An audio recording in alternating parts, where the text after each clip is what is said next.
Okay, it's saying setting up. It's moved forward. It is going to go live in a second, guys. We should be live. Almost done. Okay. I believe. Okay, it's saying setting up. It's moved forward. It's going to go live in a second, guys. We should be live. Almost done. Okay. Okay, that's from YouTube. So obviously we are live. Paulina, take it away. Yeah, absolutely. Good afternoon and good morning to everyone from Europe who are watching us and from all places all over the world. We're really happy today to see you during our IoTWoman Europe panel. Today, we proudly spotlight the extraordinary voices of women who are going to lead the charge at the front of artificial intelligence. And we're going to get started today exactly our panel, and it all is thanks to the Business School of Artificial Intelligence, which is founded by Sudha Jamthe, and we're also really wanna just extend our sincere words of gratitude to Roxy Simpson, who helped us organize everything. And today, first of all, we're gonna listen and hear from Alice Piemonti, exactly. Very distinguished scholar from Italy. Sorry, Paulina, can you stop the share? Then I can just add you guys to the panel. Of course, please. Yes, thank you so much. Yeah, you can continue. Sorry, I didn't mean to interrupt. Of course, yeah. First of all, we're gonna get started with Alice Piemonti from Italy. We're gonna hear from a distinguished data scientist today. Then we're gonna get to Polina Barnikova, my presentation on AI and space law. After that, Manon Dindinen from Netherlands is going to enlighten novel ideas pertaining to the AI-driven frontiers, and then we're gonna hear from Ireland, from Nagaranka Saimat Hukar. And so we propose to get started. Alice, are you ready to take the floor? Yeah, thanks. Could I share my screen already? Yeah, we do not see it yet. Yeah, I'm sharing it now. Of course, please do. Yeah, that's splendid. Okay, great. So, hello everybody. My name is Alice Piemonti. I'm an AI engineer, and today I will talk about the role of women in research and innovation. So let's get started. So I work for a company called Martel Innovate. It's a small business based in Switzerland, and particularly I'm working for the Martel Lab. We do research and innovation in European funded projects. Working in Martel Lab meant for me participating in many different kind of projects named 6G NTN, Unity 6G, Course, and much more. And in there, I mainly develop AI solutions for many different fields, such as telecommunication, cybersecurity, social sciences, and so on. And today I want to present to you guys one of the projects I'm currently working on. It's called 6G NTN. NTN stands for non-terrestrial networks.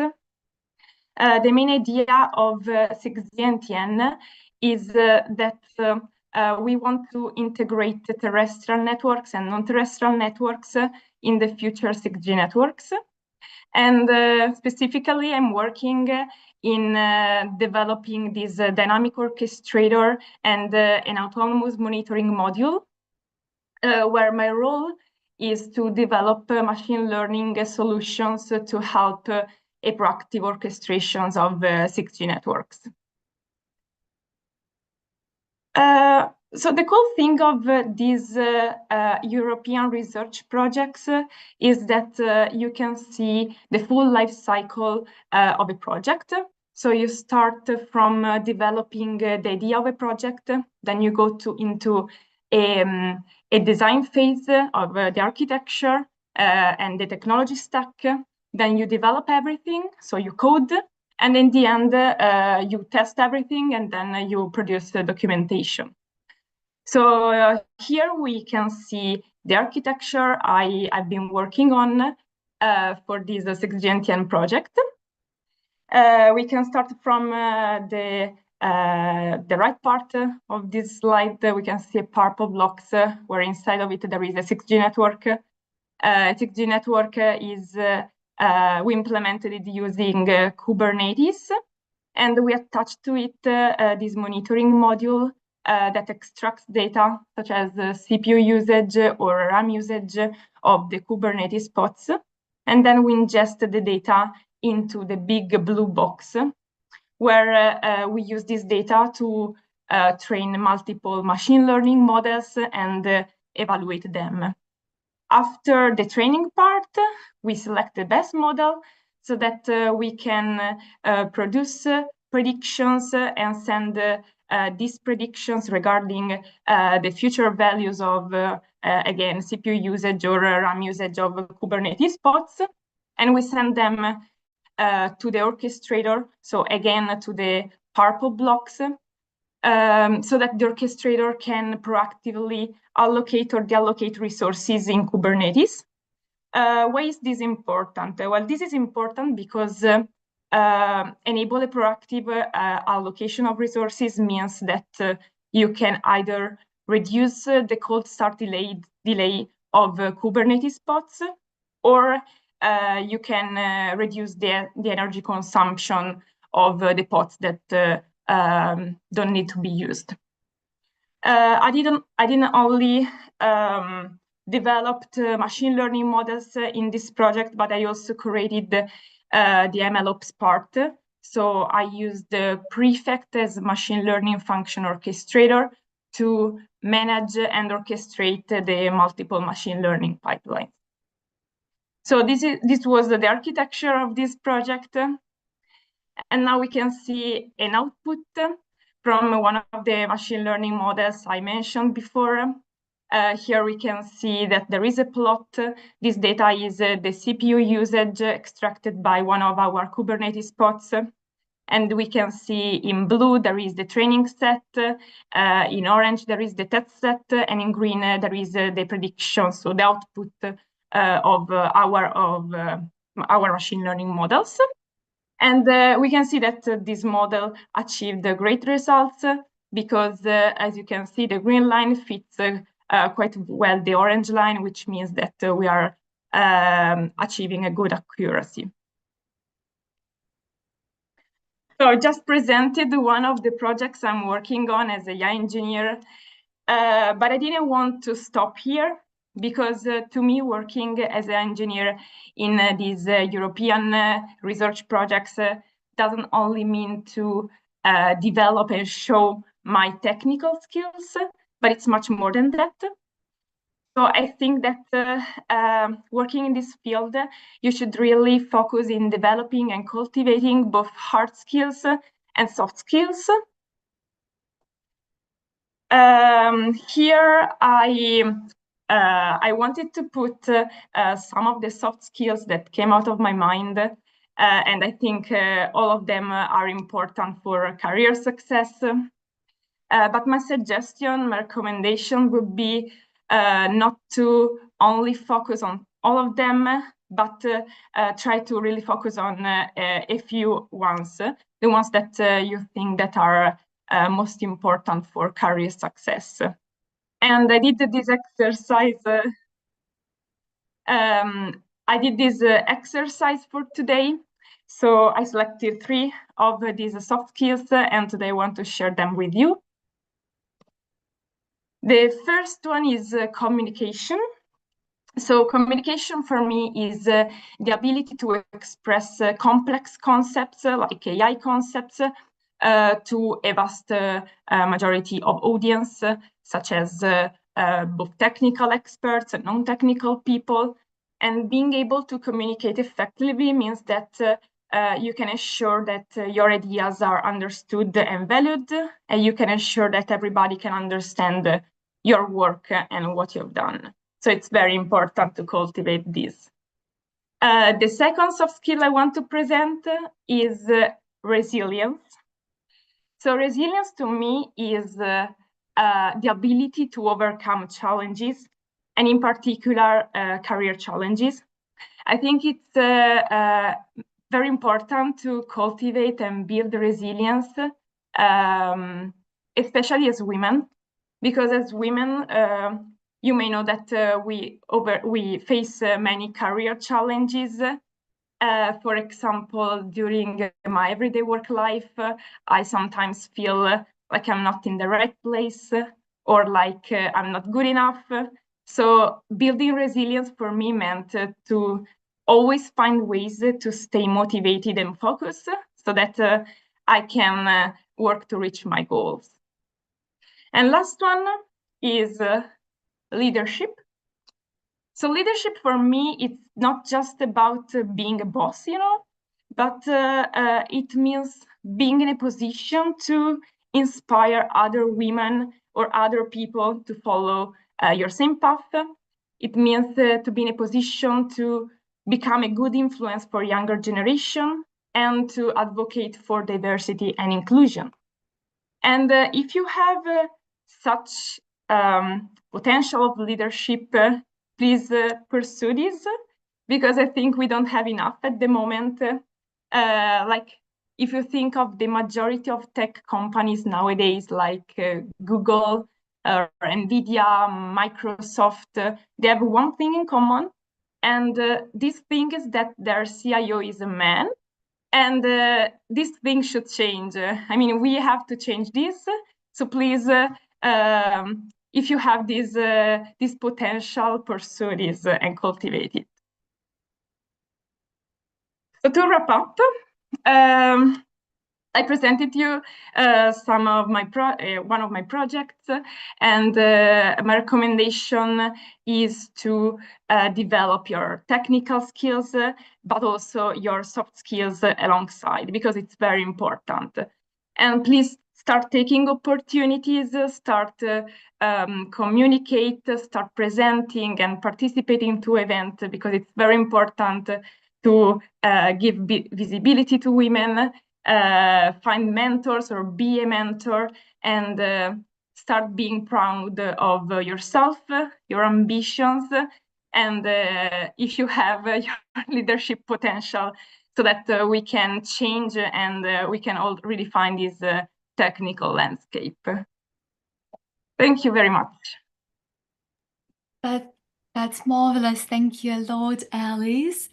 Talking about a few questions that probably we may have in our chat, and when it comes to all the soft skills and their leadership, Alice, is for you, if it's not secret, personally, do you find sometimes it's kind of like tricky and challenging for a young lady, successful lady as you are, to juggle when it comes to these soft skills, hard skills, and so on? Yeah, so as I said, to me, it's very important to develop these hard skill and soft skills all together, because if you develop only one of them, I think you are missing a part of who you are. So yeah, my suggestion would be develop all of them all together. Yeah, indeed. I guess that's spot on. Fully agree with you. I guess we see joy. Sorry, I didn't understand. Can you repeat, please? No, I guess we see eye to eye personally. I was wondering if we have some particular questions in our chat, or maybe from Okay. Sorry. I will stop my sharing in the meantime. currently, I don't see any additional questions in our chat. Maybe we'll have it exactly throughout the session. Yeah. Am I allowed to speak and ask a question, guys? If instead of typing, just is it okay, Paulina? Unequivocally, of course, it take the floor. Thank you. I'm very impressed by this soft skill, especially the leadership. The way you described it is not just leadership that you would grow in your career, which you are successful, right? But to think about being a role model and being a mentor, right? I'm just curious, do you have an example? First of all, part one is how did you even get there, right? It's not a natural way that people would think about personal leadership. And second thing is, do you have an example of how this has worked for you? I mean, you thought this is good, let's do this, focus on this. And have you seen success from that? So thank you for the question.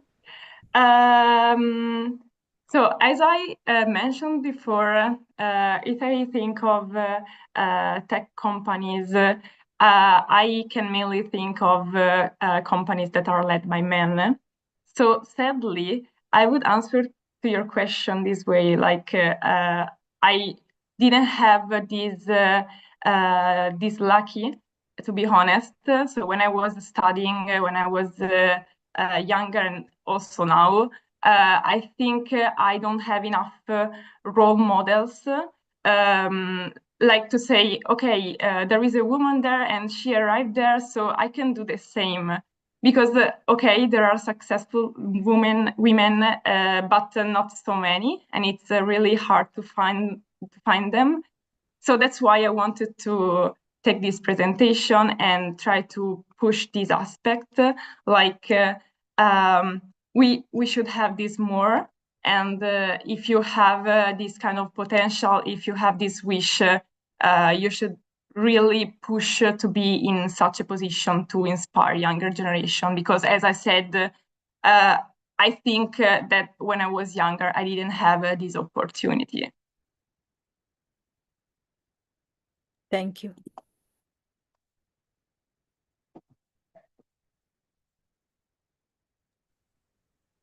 Thank you, Alice. So I propose us then to move on to our next speaker. Maybe we'll have any other additional questions and we will be really happy to discuss it all together. And today I'm also speaking there on behalf of the Global AI Center, the president I am thereof. And today, during my today's speech, we're also gonna take a deep dive to one of our novel academic research pertaining to the intersection between the lunar frontier and the artificial intelligence and the intellectual property law. Our research that we published recently has been called as Ex Machina, the lunar frontier, and we're going to talk today a little bit about regulating AI creations beyond the planet.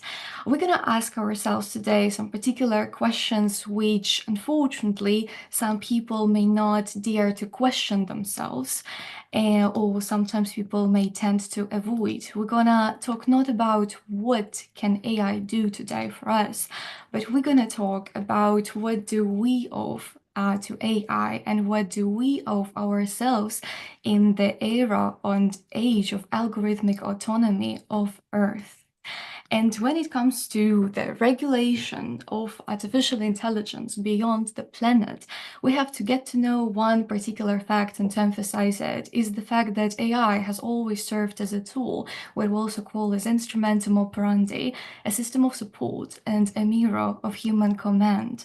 But artificial intelligence has already made a rapid shift and transition, and from instrumentum operandi, currently it has the potential to become a quasi-agent, which is already capable of at least 3 options, which involves creative inference, also cognitive extrapolation, and operational independence. And this shift in paradigm is kind of concerning due to the fact that if it's going to be overlooked, then it would mean that probably we would end up with such kind of a vast legal lacuna that is going to be more and more challenging to breach in the long term. And what we exactly do in our Global AI Center, and we're really happy to be invited today by the Business School of AI, is crafting the legislation that we propose to governmental bodies. And this kind of legislation can already be fully harmonized with the different legislative systems all over the world. And when it comes to our lunar frontier, today we're going to ask the question, who's going to be the agent exactly, who indeed is the author when an AI autonomously discovers, designs, or devises something in the cold silence of space. And unfortunately, currently we have a particular vacuum of the jurisdiction. And that's why, as we're going to answer this question, we have to be very clear. The fact is that the moon is not the Silicon Valley, and the cosmos is not covered by the fine print of terrestrial copyright. So here everything becomes even more and more complex. The borders thereof also, by the way, are becoming more and more vague as a good chunk of novel AI tools and other actors come into play. So it's a very, very multifaceted kind of an research and realm that we're approaching. And we also approach intellectual property law. It has been long considered as the ideal of human ingenuity, but unfortunately right now it has a potential kind of a state of free fall because it is untethered from gravity and is grappling with code that writes itself already. And even if we take into consideration the fact that artificial intelligence has the potential to gain sentience, then everything is becoming even more and more complex.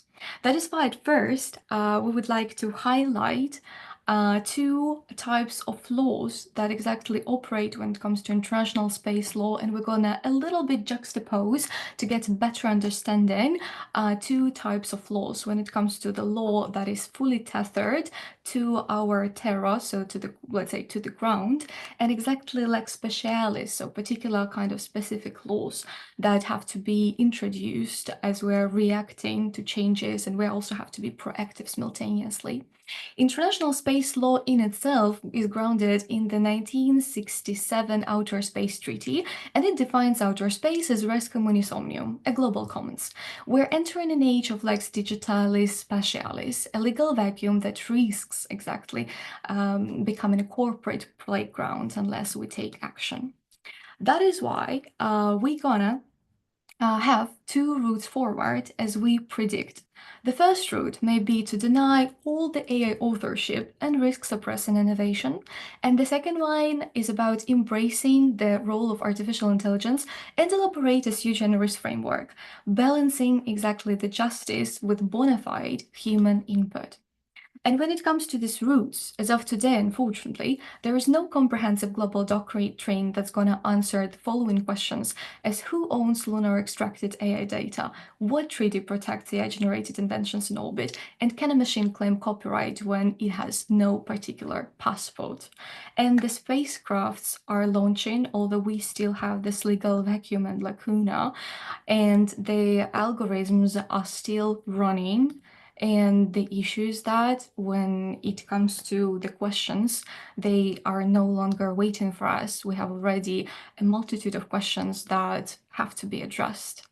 And today, that is the reason why, when it comes to the intellectual property law, it is in most cases grounded in three core doctrines. It's the idea of originality of human creativity, the doctrine of fixation, what is being called as that the idea must be particularly fixed, and the idea expression dichotomy, the protection of expression, which is not abstract ideas that are exactly accepted. And AI challenges all of these core doctrines of intellectual property law. We already have disruptions. AI is not a human being, yet it creates original works. It does so without intention, yet it produces results that are fixed and expressed. And that's why we have the following logical questions. Is the law flexible enough to include quasi-authors, or must we redefine what authorship means per se?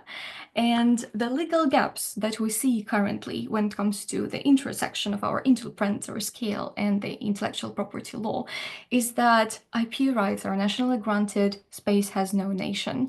US Copyright Office in the year of 2025 recently released the fact that all the creations that have the potential to be copyright need to comprise a human spark. And then we ask questions whether this human spark can be somehow present in artificial intelligence inputs and corporate ownership. So that's also one of the issues. Firms might claim that AI is a tool and they claim ownership on this AI, but this invites regulatory gaps and ethical issues.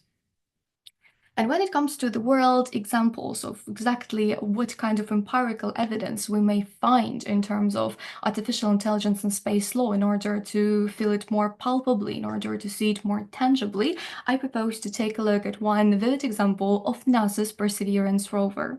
In 2023, the rover used AI-based navigation systems to autonomously select rock samples for future retrieval. The system made decisions independent of ground control. Not only did it break the record in terms of driving, independently navigating terrain, avoiding hazards, and updating its route in real time, it has also been primarily already autonomously executed by its AutoNav system. And the figure is kind of prominent, so it's 88.7%. So it's already more and more automated, more and more independent. And this can be one of the multifarious seeds of future authorship debates, because a lot of data is already produced, a lot of data is already navigated, and it raises questions. If machine selects the subject, designs the method, initiates the study, what portion of the resulting data, discovery, or image qualifies as human authored? What is the rightful owner of Marshall samples that were mapped here and collected by an autonomous system without direct human oversight? And what if this data later underpin patents for medicine or mining? Because it also has such a potential. And the urgency to address the specter of these issues is the fact that these days, dark AI is also raising its head. When it comes to the constitution that I authored in the year of 2023 and duly registered it within US Copyright Office, I have mentioned and highlighted the fact that dark AI is an autonomous system that operates maliciously beyond regulatory oversight. Because if we do not put particular ethical boundaries for artificial intelligence, unfortunately, the idea may backfire. And when it comes to the unscrupulous individuals that might avail themselves of the opportunity to take advantage of some breaches in terms of the system, dark AI is no longer a science fiction type of a plot. That is why our Global AI Center proposes particular tangible solutions for the cybersecurity protocols to mitigate dark AI threats, securing not just digital but physical environments, particularly in space operations where vulnerabilities are exponentially higher. And we would like to take a closer look at particular tangible proposals that we put forward, and the ones that, when integrated, may exactly almost fully mitigate the risks and the issues that unfortunately are rising these days. First of all, it's the Lex Data Specialis, exactly a particular kind of a law that's gonna work in space and the one that's gonna be comprehensive. We also propose to establish a specialized repository system for AI-generated data beyond Earth. And in this way, national space agencies and private entities would be required to register and deposit significant AI outputs into a neutral space data bank in order to divulge the information about what is going on in space, in what way we explore space, in order it to be understood and seen by people from all over the globe, because we have the right to understand what kind of innovations are awaiting us. In this way, we also propose to secure this data in the blockchain-enabled space IP ledger. In this way, when we enable blockchain-enabled space IP ledger within the space data repository or space data bank, this way we're going to strengthen data provenance and transparency. When it comes to the third option that we propose, it's the Certificate d'Origine. International UN-backed body could create data observatories to verify human input in AI-generated works. You can think of the Certificate d'Origine as if it was a passport for creativity in zero gravity on outer space. In this way, verified cases receive a certificate d'origine that would officially document the location, the AI system, human contribution, serving as primarily legal proof for IP rights on Earth and beyond. We also propose the liability bonds, so exactly that are going to be enforced to prevent corporate opportunism, ensuring that misappropriation or harm by autonomous AI in space remains justiciable back on Earth. And in this way, we're going to see that the legislation is also going to flourish. And we also propose transnational tribunal, a lex specialis chamber under the Permanent Court of Arbitrators to adjudicate future space-based IP and data conflicts between the parties. In this way, we would like to finalize our speech today, and I would like to finalize our speech today on behalf of the Global AI Center with one ethical warning, is that what we are talking today, it's not about the mere law. It's exactly about something way bigger. It's exactly about our responsibility. It's exactly about the time that we don't want to wait for fait accompli headlines from Mars before we take action.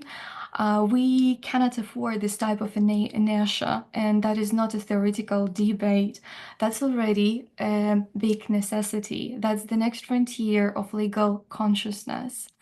And that's not about science fiction anymore. So the intersection is kind of vivid. That's about the constitutional jurisprudence in the making. And that's also about the fact that if we do not take action right now, we possess a kind of bigger risk, a massive risk, living in a new world without a law. And that is why we encourage today to generate ideas, to get some insights, realize, and react. We need tangible actions when it comes to regulating artificial intelligence on an interplanetary scale. Yeah, we have still a lot to do on Earth, and we still need to have legislation which is now in the making, but we shouldn't neglect this sphere because we may lose it. That is why our Global AI Center encourages you to get to our official website, take a look at research. We're really open to discussions. We're really open to cooperation as we cooperate today with the Business School of AI. And if you have any questions, I would be more than happy to answer. So please, you're welcome. Thank you for your time and attention. Thank you so much, Paulina. This was really insightful, but also a bit shocking, I have to say. All the things we haven't realized yet about what is happening already in beyond Earth. So can you say something about, because I was wondering about what actions have been taken, or is this on the agenda, for example, at the United Nations? Could you say a little bit more about that? Thank you, Manan. That's a great question. I would say it's still in the making. When it comes to the United Nations currently, our Global AI Center recently has been taken active part in terms of the consultations on the Global AI panel and dialogue. So we currently already, let's say, doing our best to convene a set and a panel of AI experts who are going to work on the, let's say, Lex Terra, or exactly our territorial legislation on planet Earth, but we still have some particular points of growth and points of improvement and refinement in terms of the interplanetary scale. Because what we do have right now, and that's the law that entails particular obligations, is our Outer Space Treaty from the 1967, and we understand. When we weren't aware. Yeah, and when we understand that actually we have to take action, we have to be proactive, and that's what our Global AI Center actually reiterated during the United Nations session that took place in April the 2nd, 2025 this year. Yeah. Thank you. It is a bit, we're behind. That's my conclusion. I also saw a question on LinkedIn, because people are also following this talk on LinkedIn. Nagaratna, she asks, with countries talking about sovereignty of data, Are there accepted guidelines on where exactly non-Earth data are stored? Also in terms of access, are they openly made available to all or controlled by the entity who gathers the data? Thank you, Nagaratna. I would say, unfortunately, due to the fact that we do not have the particular data repository where we exactly would somehow oblige the countries and it's it's a very complex and multifaceted issue, and we have a lot of actors that come into play there. And unfortunately, we do not have still a particular place where where we would oblige people and all these actors to divulge this information. Lots of this information might be concealed in a legal kind of way behind the intellectual property laws. And when it comes to the novel frontiers, in order not to have any kind of procrastinations, let's say it this way, probably we have to take some more novel pioneering approaches. We have to be more open-minded, because these days when AI takes action, we, let's say, exponentially enhance or boost our velocity. And in order not to lose all this data, we need some particular cyber secure space, and the Global Data Bank has the full potential to become. It's a hard one during those times we're living in now. Thank you for your great work. I think everyone is really amazed by what you presented here. There's no more questions, so if you can just take the floor again. Yeah, absolutely. Thank you, Manan. I then propose you to take the floor. So, guys, all those who are watching us today, right now, Manan and Dannen from Netherlands, a strategic digital specialist with 25 years of experience at the intersection of technology, innovation, and public safety within the Dutch police force, is going to take the floor. Manan is known for establishing the first national research and innovation department, and later the digital expertise team. Manan has dedicated her career to uncovering the societal risks of new technology, from synthetic media and deepfakes to AI-driven profiling. Manan, you're most welcome. Thank you so much. I try to make my story about a team. In the context of data, the influence of data is omnipresent, quietly steering everything from daily choices to complex decisions. And not only online, but also offline. And that's my topic for the moment. This situation arises from what we call the virtualization of the physical world. This happens when objects around us become smart, using sensors to share data and give instructions.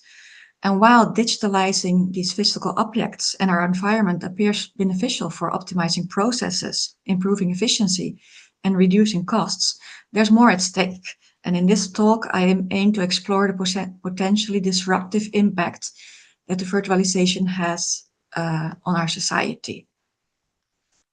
So originally, objects, connected devices, were made to monitor the use and conditions, or to indicate when maintenance was needed, or trigger a simple action like a barrier lifting when a car approaches. But gradually it has become more complex, like the processing of facial recognition to give you access at an airport, and using feedback for improvement, like when an insulin pump measures the resulting changes in your blood sugar level after administering insulin, and uses this data to modify its processing and output accordingly. But today what we see is that data from smart local environments can also trigger automated responses elsewhere. Take the smart bin. Equipped with a sensor, it measures its fill level and can autonomously schedule itself for collection by the garbage truck. So now a single sensor in a smart bin determines how a garbage truck navigates through town, showcasing the expanding agency of digital systems and their vulnerability, because, well, if I like the garbage truck driver, I can just occasionally place a leaf under the sensor, so he'll come by more often. When smart objects also share data with their manufacturers, a secondary cycle emerges. Data from one device can be fed into processes elsewhere. For instance, insight from car behavior can affect individual insurance rates. And we see that happening. GM has just been convicted for this. And our research also shows that more data is collected than necessary, such as real images captured by an autonomous vacuum cleaner. While only object shapes are necessary for the device to function correctly, they make real images. And if they had restricted themselves to what was needed, images of this woman, which you see here in the corner, being on the toilet, wouldn't have ended up on Facebook. And this is, for me, the real change. When we are in our house, we're not aware of being online just because we bought an autonomous vacuum cleaner. And I don't know who uses Samsung, or if you have reviewed their terms and conditions. I did. You can see part of the text here. It's a supplier of many smart home products like the smart televisions that everyone or almost everyone owns in their house. And many also use their smartphone.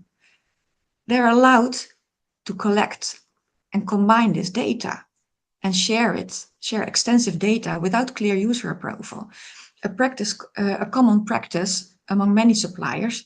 And the problem is that no one explains to you when you buy a smart product what you're agreeing to when using it.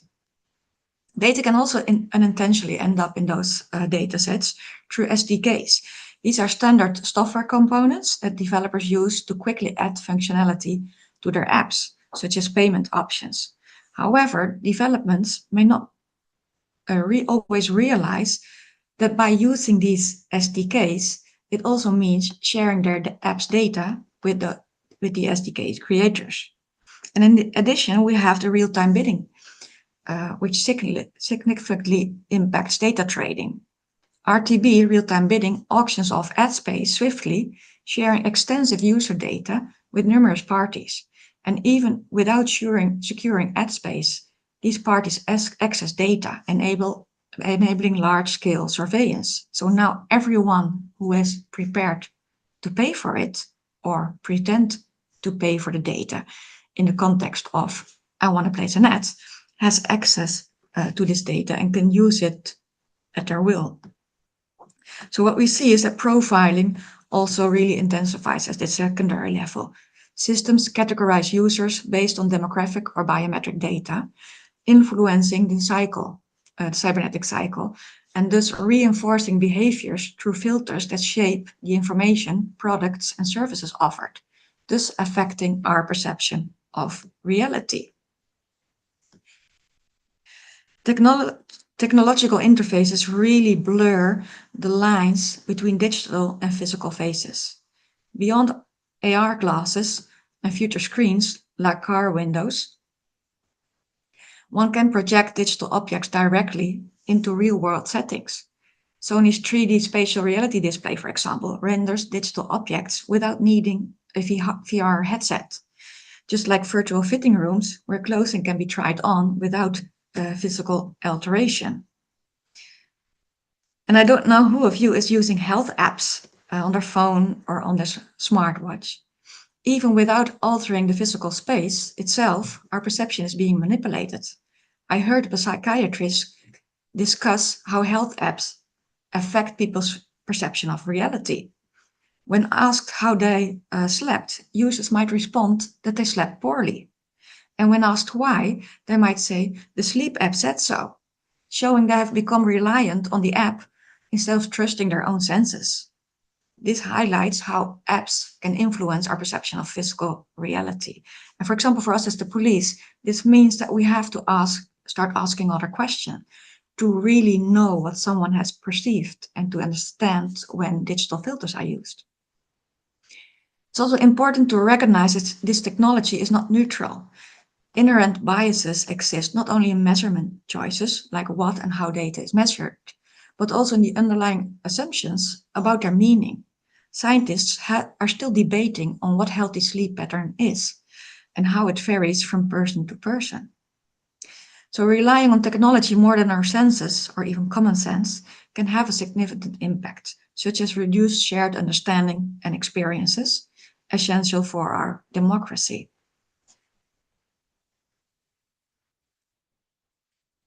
Navigation systems, for example, rely on digital twins of the infrastructure, using the number of phones and their speed as an indication of traffic congestion. A Berlin artist exploited this by creating a virtual traffic jam on Google Maps by walking a cart full of phones across the bridge. Drivers arrived late at work, citing heavy traffic, while pedestrians were surprised by how quiet it was. Neither perspective was false.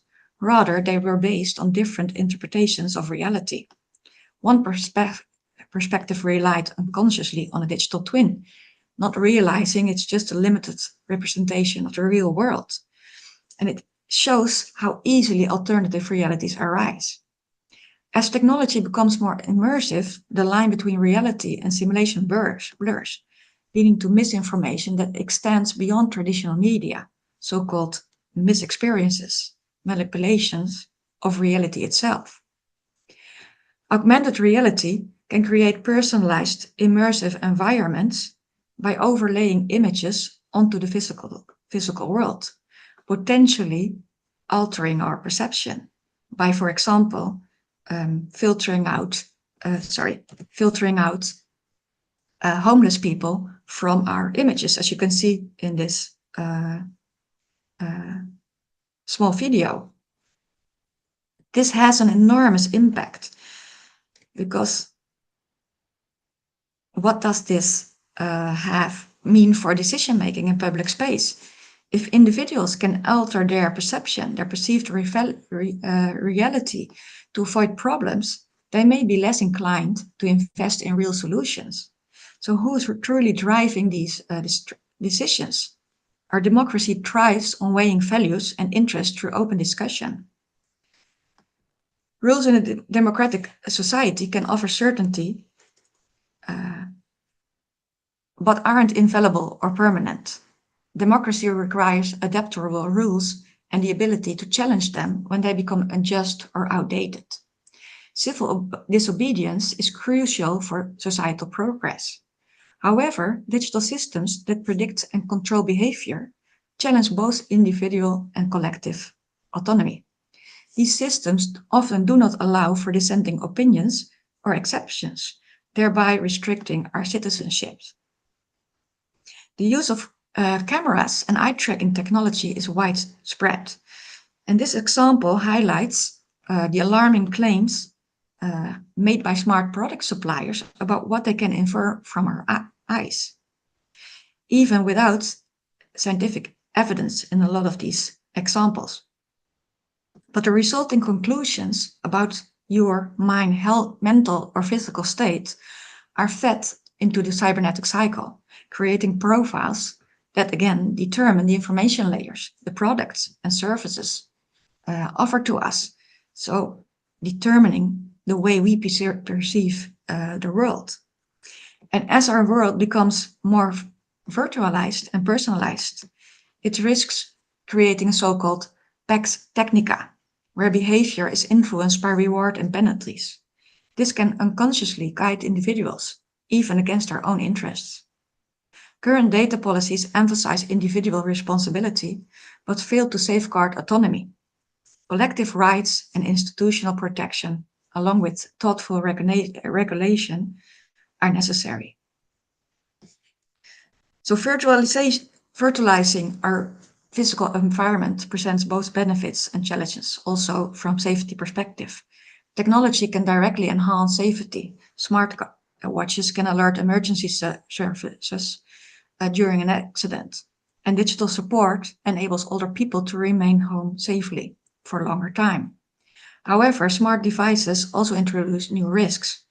In cases of domestic violence, abusers exploit these devices for tracking and control, restricting movements. And our increasing reliance on digital systems makes us more vulnerable. They require constant updates and often lack robust security standards, leading to frequent failures or even dangerous situations such as stranded vehicles. Additionally, the more vehicle devices that are connected, the larger the attack surface for hackers become. One single weak point, like a Wi-Fi router, can totally impact a hospital's functioning. Reports, unfortunately, indicate that manufacturers are not sufficiently addressing the growing number of identified risks. And the new hype, AI inside, which all manufacturers are now promoting, like integrating ChatGPT in cars, not only expand the potential vulnerabilities, the attack surface, these systems can also harbor biases and pursue hidden agendas. Virtualization also affects national security, with devices contributing to international surveillance networks and creating dependencies on foreign technology and suppliers. So, unapologetically I really doubt if we're going in the right direction at the moment. I think we're heading in the opposite direction, and that pains me. As long as we prioritize convenience and entertainment over safety and autonomy, we're not getting there. And the problem is that awareness campaigns have not been effective, as shown by the ongoing report since 2018 of fitness trackers exposing military locations and staff. Legal experts have argued that data trading practices related to SDKs, software development kits, and real-time bidding are illegal under the GDPR, because we think we are better protected in Europe, which we are, but it's not enough. Millions of users are neither properly informed nor willingly consenting to their data being shared with numerous parties, yet enforcement remains insufficient. So I think we need to redesign digital infrastructure, regulation and enforcement to reclaim control over our environment and to create something for users, for citizens, to get expert information about the products they're buying, so that they're at least consenting in an informed way. So with that last remark, I want to end my presentation and invite you, if you have any ideas to follow up and, for example, create an international agency collaborating with Mozilla, privacy not included, for example, to help at least the citizens, do approach me. And of course, I'm also open for questions. Thank you so much. Thank you. Thank you so much. It was a brilliant presentation, especially really insightful. And I really loved personally how you addressed the multifaceted spectrum of the issues that unfortunately are lurking behind the implementation of AI sometimes, and that it is being implemented sometimes where it's needed and where not. And we have a few questions. So we have the question from Nagaratna. And the question is there an established ongoing collaboration channel between the law enforcement agencies and the policymakers? In this area, it's quite new. I think we're just realizing, well, Suda knows that like 8 years ago, I did the same kind of presentation, but it wasn't that obvious back then. And now we see that it's really changing our perception of the physical world and impacting our autonomy, our democracy. So we're just at the start.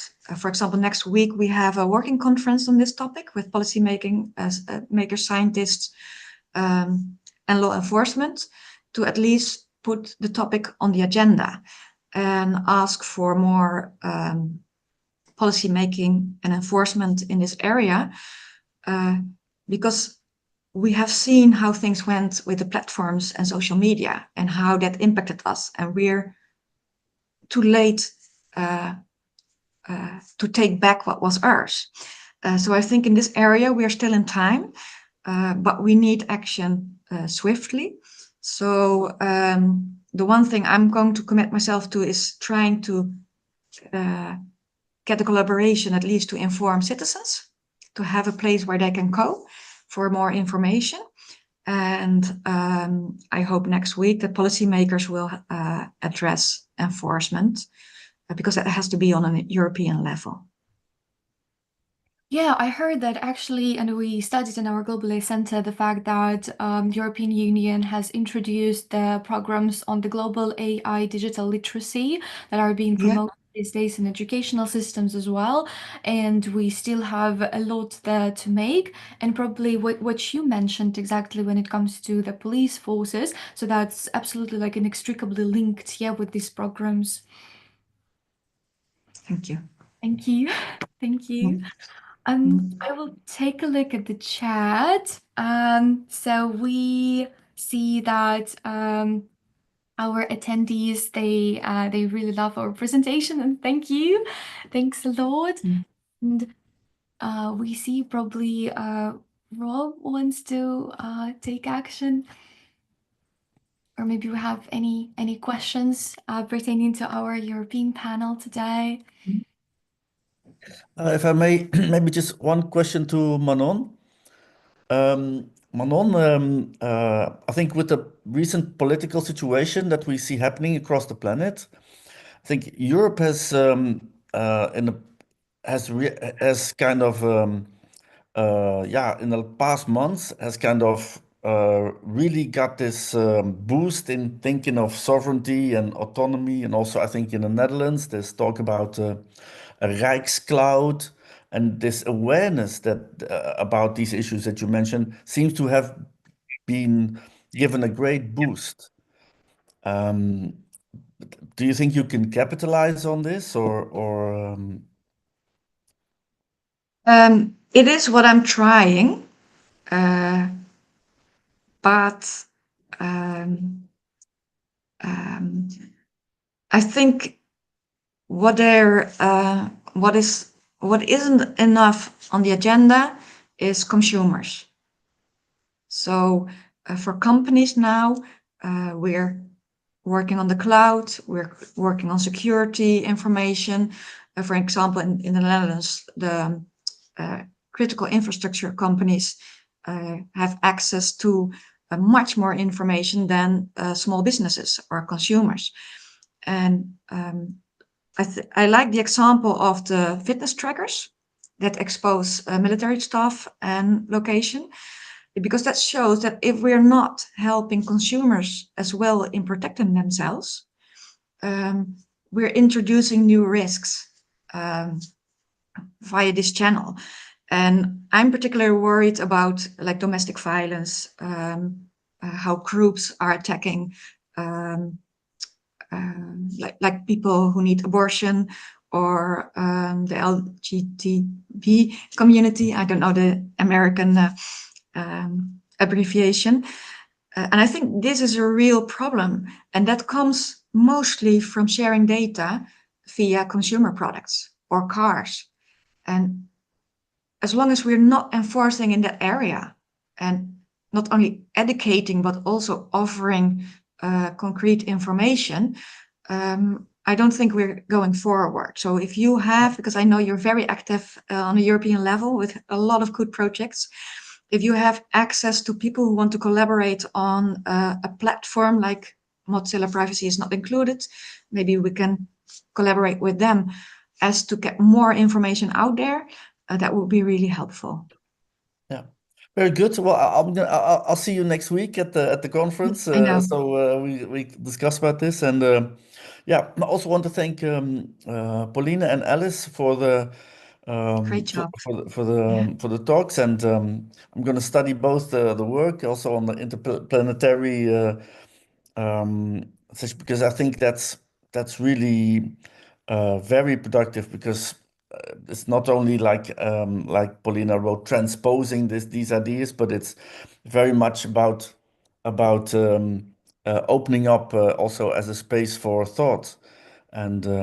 And Alice, of course, is a colleague of mine, because I also work at Mattel. So we are both at Mattel, and we're doing lots of work around also the 6G that was mentioned. I'm also in a project called 6G for Society. So we're also trying to look at trying to engage more stakeholders in these discussions, or actually hopefully in the development of these new technologies. So yeah, thank you very much. Hope to see you soon. That's great. Thank you, Rob. Currently, we're gonna take Nagaratna Sai Madhukar is going to take the floor. She's an accomplished IT leader with 2 decades of experience delivering impactful outcomes for multinational clients across diverse sectors. We actually know her, and she's known for her curiosity and commitment to continuous learning. And today, Nagaratna will share key takeaways and critical insights from the UK's Public Sector AI Week in 2025. Nagaratna kindly provided the recording, and I propose to take a look and let us see what kind of insights we'll get. I hope that it will be insightful. We'll also have the comments in our chat. Thank you, Manon. We'll definitely check the link when it comes to the holistical research of how to address the challenges that we highlighted before. And I propose us to get started. Give me just 1 second. I will optimize the stereo for high fidelity.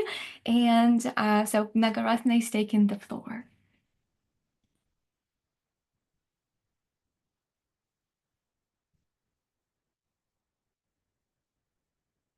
Hi, welcome to this recorded session for the IoT event. If any of you in the audience tell me today that there isn't a day that goes by where you do not hear something about AI, I can totally relate to you because that's my experience as well. Like most of you, I've been trying to keep up with the AI trends and keep a tab on all things AI through different newsletters, online events, offline events, and so on. As a part of that, I recently attended UK's 7th Public Sector AI Week, and I wish to share some of the takeaways with you. And if you're anything like me, you're constantly looking for a good source of AI content. And I think public sector is a good good space where you can really understand how AI use cases are practically being incorporated and adopted. So let me talk you through my takeaways, and hopefully you will find value in it and you can earmark this content. And it seems like this is an ongoing yearly event. So if you like the content, you can earmark it for your future consumption and reference. So a bit of the overview of the event itself. It was a 5-day event, 10th to 14th of March. There were about 100 speakers covering about 100 different topics. Because it's a public sector event, most of the talks were around AI adoption use cases within different departments across the public sector. They were all live sessions. Most of them had Q&A sessions as well. All of them are recorded and replays are available on their website. I know going through all of the 100 topics is not going to be easy. So for those of you who were short on time, 8 talks are featured on their homepage, so you can just focus on them. And if you're further pressed on time, 2 of my favorite speakers from the lot were Ishmael Burdo and Gary Crawford. I will be covering the highlights from Ishmael Burdo's topic, but I do recommend that you click into the link and listen to the session directly from the speakers. I found it useful, and I'm sure you will too. I've thrown in the link there as well if you want to click into it or make a note of it for future reference. I do want to call out that all the content that I've used for this takeaway session, all the credit goes to the speakers themselves. All right, let's begin with a question. How many emails do you think are sent on a daily basis globally? Do you think it's 100 billion, 200 billion, 300? Let's find out shortly. My name is Nagratna Sai Madhukar. I have 20 years of IT experience playing different roles, program, project management, product management, Lean Six Sigma, IT service management. Currently, I work as head of IT service management at Saras Consulting here in Ireland. If you wish to connect with me, that's my QR code for my LinkedIn profile. As I was sifting through different topics to prepare for this event, this particular topic caught my attention because, like I mentioned earlier, I have been trying to keep up with the AI trends through different sources, right? Everywhere, mostly the content covers all the AI race that's happening, right? Who is inventing what? What's the next big thing? And it seems like everybody is busy trying to win the AI race. What intrigued me about this particular topic is that it focuses on, well, with all this focus on AI, what happens to the resource consumption that's required in the digital space, right? And it intrigued me. Let me share the takeaways, and I'm sure you'll relate to what I'm saying. So, Planetary Boundaries is a framework developed by Stockholm Resilience Center, introduced in the year 2009, and primarily led by Johan Rockström. Just like how in our body, pancreas regulate the blood sugar levels, this framework identifies 9 critical interdependent ecosystems that regulate the stability and resilience of our planet. Crossing even one can have a domino effect and abrupt environmental impact, not just at a continent level, but at a planetary scale. So this framework emphasizes that it's not enough to be tunnel visioned and focus on one or the other sustainability topic, but it's very important to take a holistic approach to global sustainability effort. Not so good news, apparently, is that we have already broken 6 of those 9 boundaries.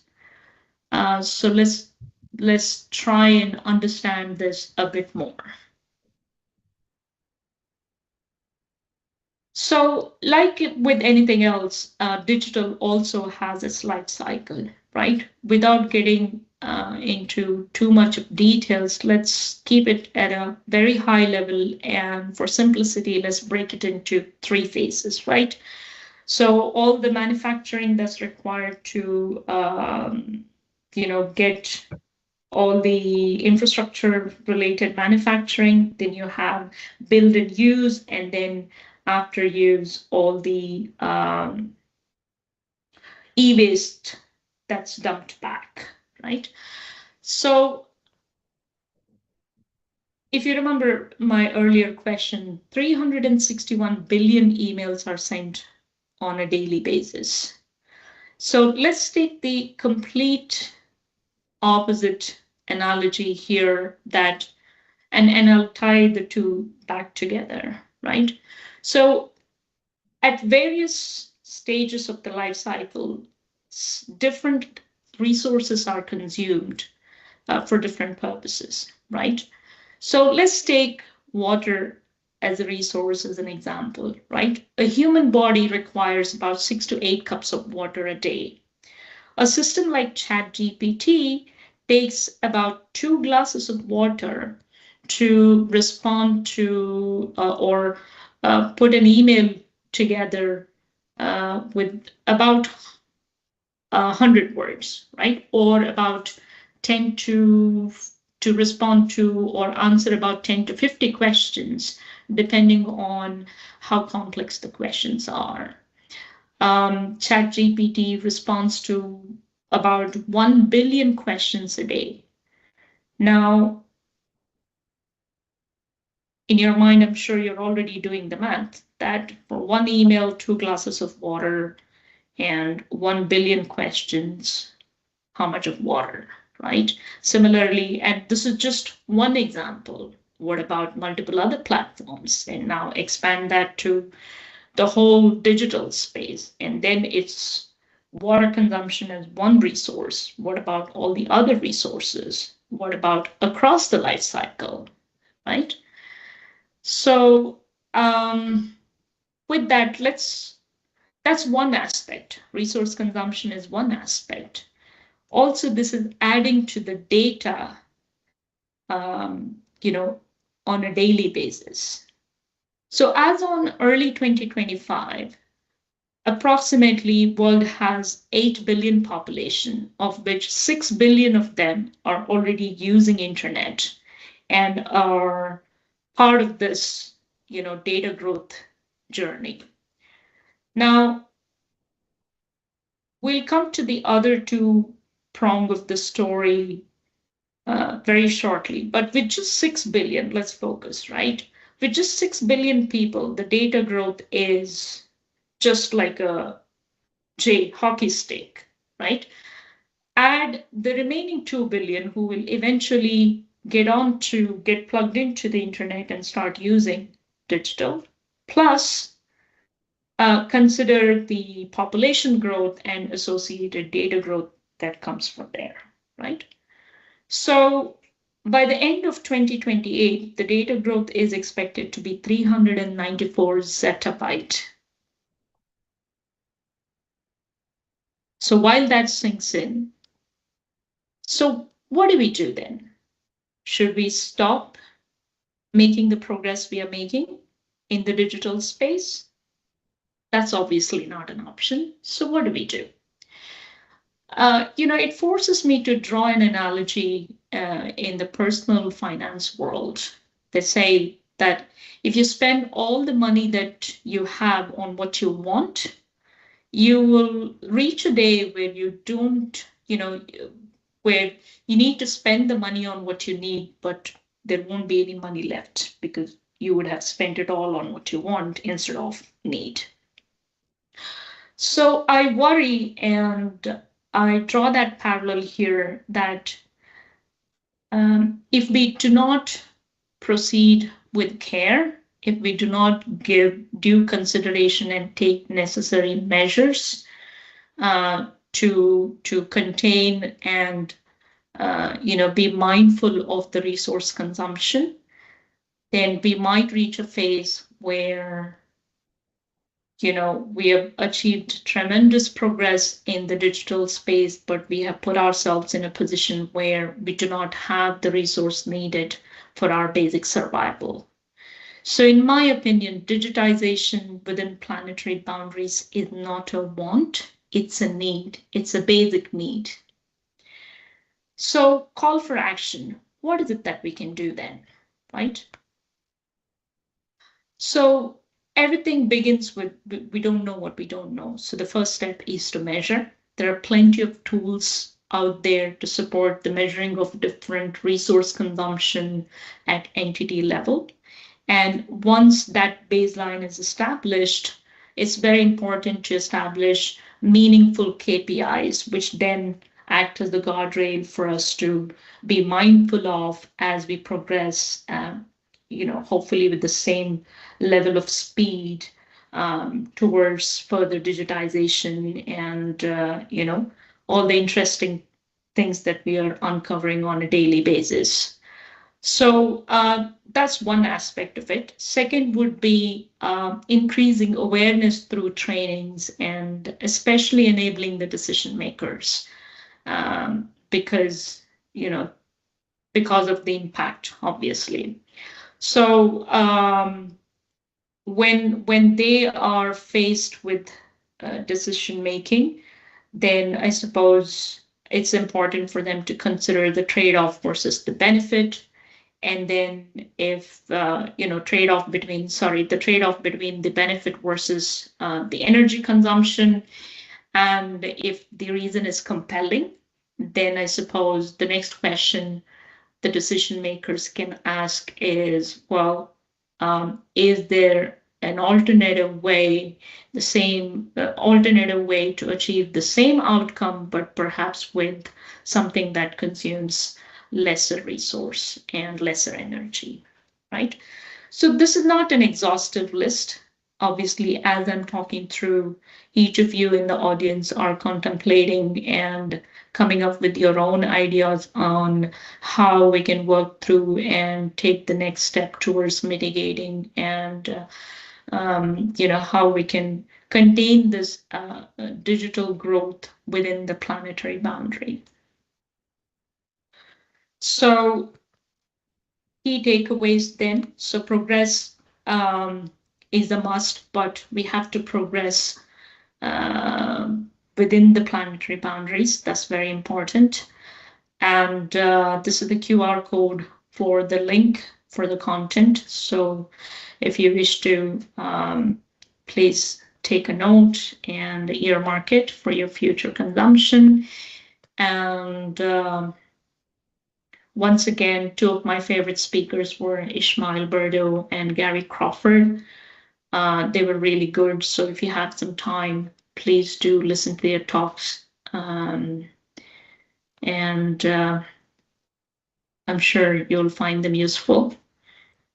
And I'll leave you with a thought there that there are efforts globally towards sustainability, right? There's this organizational level ESG reporting, different governments are taking their own actions, different countries are coming together and working collectively towards common goals, targets have been set, and so on. But I just want to leave this session with a thought that what is it that you can do and what is it that I can do to make technology sustainable? With that, I thank you so much for your attention.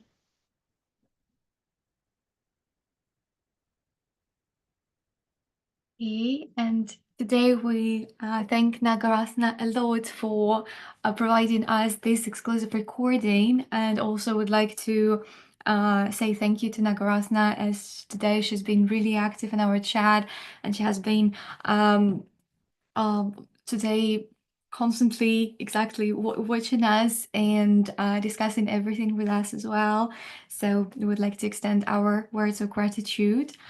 I guess that the speech was insightful, especially pertaining to the sustainability of AI systems and technology themselves. And that's exactly one of their core topics, probably, that we all have been covering and we have been covering multifaceted aspects today.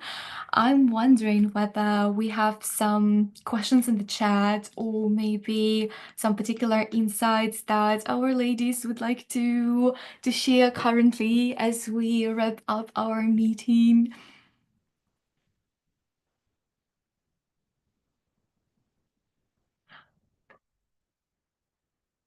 Madam, pardon, your microphone is off. We don't hear you. Not a real question. I love how much knowledge and insights were shared. Like the importance of combining soft and technical skills. So I'm just processing it so much about also beyond Earth. Even thinking about that concept and sustainability. So I'm just really grateful for you all to share that you have shared so many insights here. Thank you. Thank you, Manan, and thank you, Elise and Nagarasna and Rob. Today, guys, we had a really productive discussion. I really love the fact that today we emphasized more than just like a few times is the fact that the law shouldn't lag behind the code and we have to keep up with our pace. And we all see that in our realms where we are sophisticated in, we see some particular lacuna, we see some breaches, and when we identify the issues and the problems that we have, we understand that they have a way better potential to be breached as soon as possible. Talking about our chat, thank you, Mala. I would like from our European panel also to extend the words of gratitude to our moderator today, Mala Munisami, because Mala has the late evening in Los Angeles and she's kindly helping us today moderating our event. And of course, Sudha, thank you a lot for your unwavering commitment and for the opportunity to speak today. Today, when it comes actually to the plans of our panels, I would like to highlight for all the attendees who are watching us currently is the fact that today, the IoTWoman Day is only the start. So like that's only the morning. Just soon, in around 40 minutes, the African panel is going to be available, and we invite all the individuals to take action, to take a look, to share their insights. Also, the recordings would be available on Sudha's channels, and here you can keep up with the news from the Business School of AI to catch up with all the insights if maybe today you have a hectic schedule and you don't have an opportunity to take action. And today we also have our main American panel that's going to be at 9 a.m. when it comes to the American time PT. So you're also very welcome to join, to bring our insights. I will do my best also today to personally get to the American panel and to share the insights from our European panel. Thank you a lot for your kind words in chat. So we wrap up our meeting on this productive note, and we're really happy that we struck a synergy pertaining to multifarious areas that we have been elaborating on today. And thank you a lot for your kind comments. And I guess we will keep up with the chat. And if any questions arise, dear attendees, you're most welcome to take a look at our live session, the live stream, get our comments, take a look at our LinkedIn profiles, and probably here the people will have an opportunity to engage with us directly, contact us, and the Business School of AI itself. Thank you very much for your inspiring words, and then we may wrap up our session. Super. Thank you. Bye bye, everyone. Enjoy your day. Thank you, Or Thank your you Matt. very night. much.